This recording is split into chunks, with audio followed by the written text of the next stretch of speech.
Hi friends, we are live today. I'm volunteer and program specialist Taylor here in downtown Eugene, and we're going to be looking at some trees hopefully before the clouds start dropping some more heavy rain. Our first stop is here at the OddFellows Building. We're at 12th and Charnelton. And these are some of my favorite trees, and I know there are a lot of others' favorites as well. These are dawn redwoods, Metasequoia glyptostroboides, really fun name to say. And there is a cone right here we can check out. There's these little like floret type cones. Very small for quite a big tree. There's a good close-up of its needles there. You can see if you look closely, they have opposite needles. So there's a needle on either side there, right across from each other. And these trees are especially special to me because they were planted in 1992. And that was also the year that I was born. So it's pretty cool to see these big, beautiful trees, almost 30 years old. And here you can see their fluted trunks. They call those knees. I think they're really, really just gorgeous trees. No rain so far. We're doing great. Again, this was at 12th and Charnelton, so if you want to come check out these trees in person, I highly recommend it. That one got topped in the past, so it's doing a little bit of a weird growing, crossing, branching pattern there.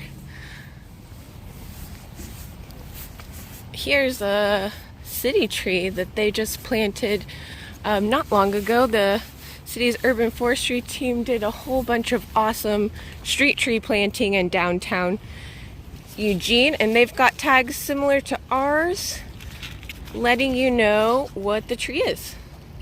So just like the trees that we just saw, this is bald cypress. Both of these trees are conifers, but they're deciduous conifers.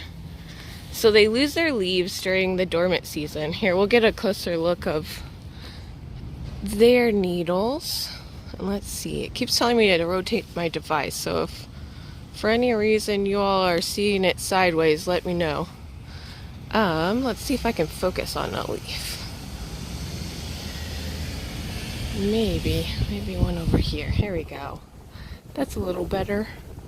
All right, so now these needles are opposite, so that's one good tell that you can tell the difference between the two.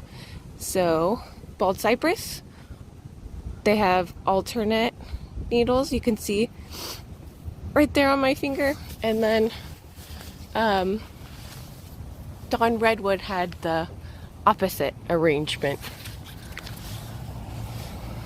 Now this tree here, the cedar, has been pruned quite a lot on this side. It looks like some massive branches there. This is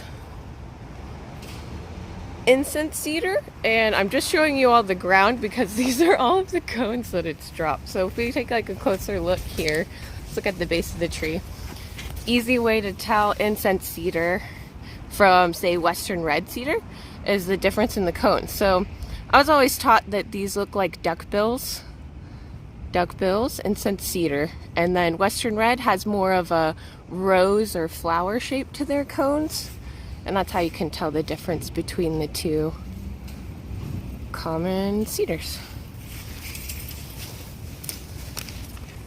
Scientific name is Calocedrus decurrens. We're just going to keep moving along 12th. Try and keep away from the rain underneath all these beautiful trees. Here's another native that we're gonna check out. This one, well-known state tree, Doug fir, Pseudotsuga menziesii. And we're lucky enough, there's a cone here. And then hopefully, let's see, my phone is, there we go. Kind of focus on the mouse tails. If you turn it this way, you can kind of see there's two little legs and one tail in the middle, as if mice were just crawling up into the cone.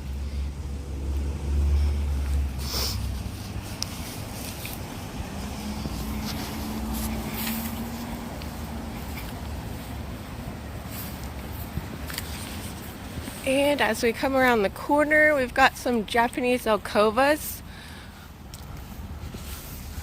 that turn a yellow to orange to reddish purple, kind of all the colors during the fall. They haven't quite started that yet. Here's another bald cypress, Taxodium distinctum, planted by the city of Eugene. Looking really happy. It's definitely gonna help fill out this corner here for sure.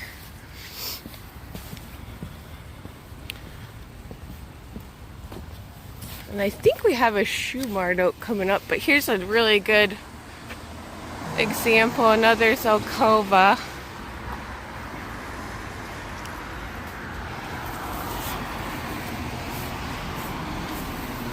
I think we might have lucked out with the rain too.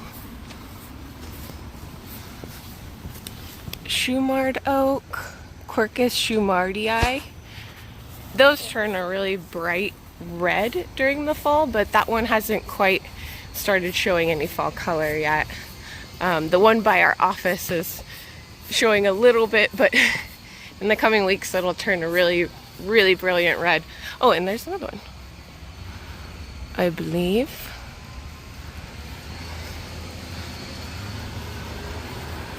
We are just about to cross 13th here, an olive, and we're gonna look at another native.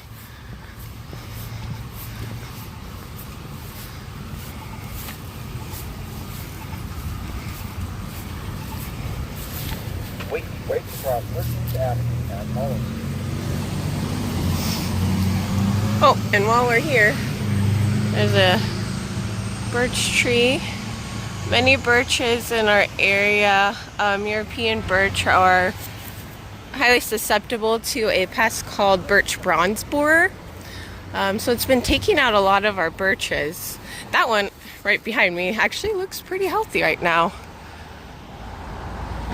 We're lucky enough to have one right next to our office, and it's actually doing really well and is still pretty healthy as well. So we'll see. Maybe it'll escape the beetles.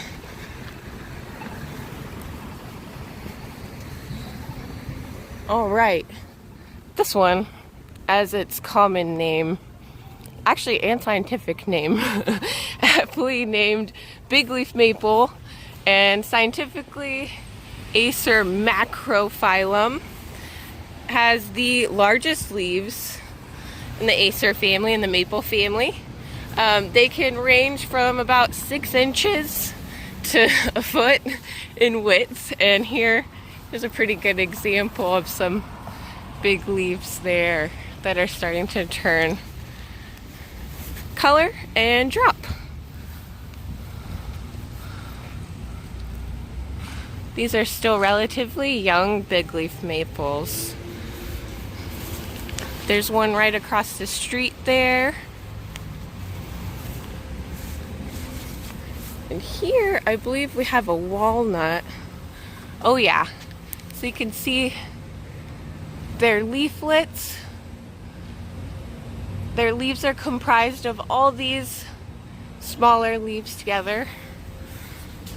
And you can usually tell by their fruit that gets dropped on the ground. This one's pretty well picked through. It looks like maybe some squirrels, neighborhood squirrels or birds. And it's starting to show its fall color, which is about a golden yellow. Let's see if I can get a better view of that canopy from here. Quite a large tree.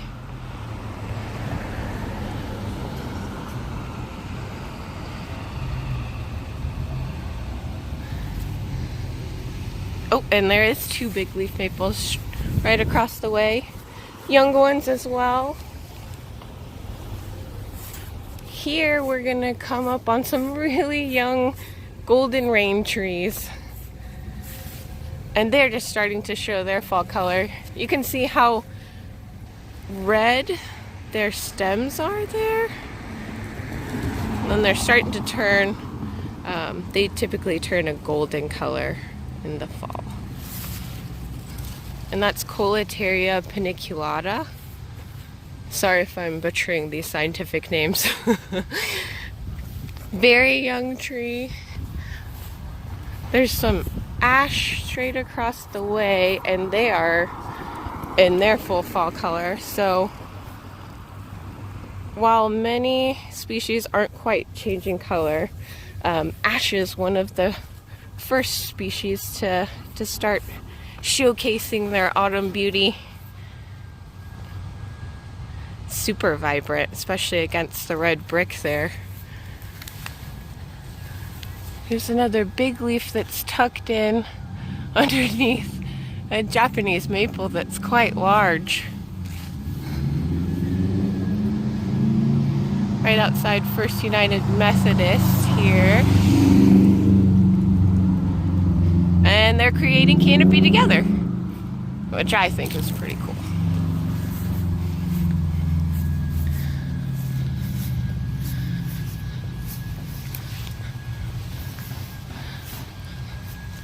Well, it looks like we've escaped the rain. Yay! Thanks for joining me on this quick little walk here. We're going to have a series of virtual walks, as well as our Portland offices, Facebook and Instagram, so make sure you follow them as well. Our next tree walk is actually in person here in Eugene at Gilbert Park. 2 p.m. this Saturday. Our director, Eric Burke, will be leading that walk. And I hope you can join us there. We do ask everyone to wear a mask when you show up. Oh, I'm gonna just flip this around for a moment because we've got to check out. Now that feels like fall. Yet another ash showing us that it is time to really show off. I'm just gonna back up, and it's almost lost, much of its lower canopy.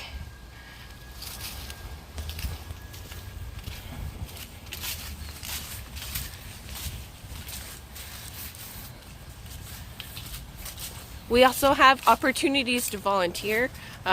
Getting back into it. They're all up on our web calendar now. If you go to friendsoftrees.org/Eugene, there's a link there to our web calendar at the top of the page, and we have planting events listed. We have the Saturday tree walk listed, and then we also have our crew leader training for this year, which will be virtual again. So if you want to sign up for that, or if you want to look for other opportunities to help out, I strongly encourage you to go to the website. If you'd like to get a tree at your home, we offer street and yard trees here in Eugene and Springfield, and you can visit friendsoftrees.org to sign up as well. If you'd like to donate, you can visit friendsoftrees.org/donate and give to growing some more trees and community this year.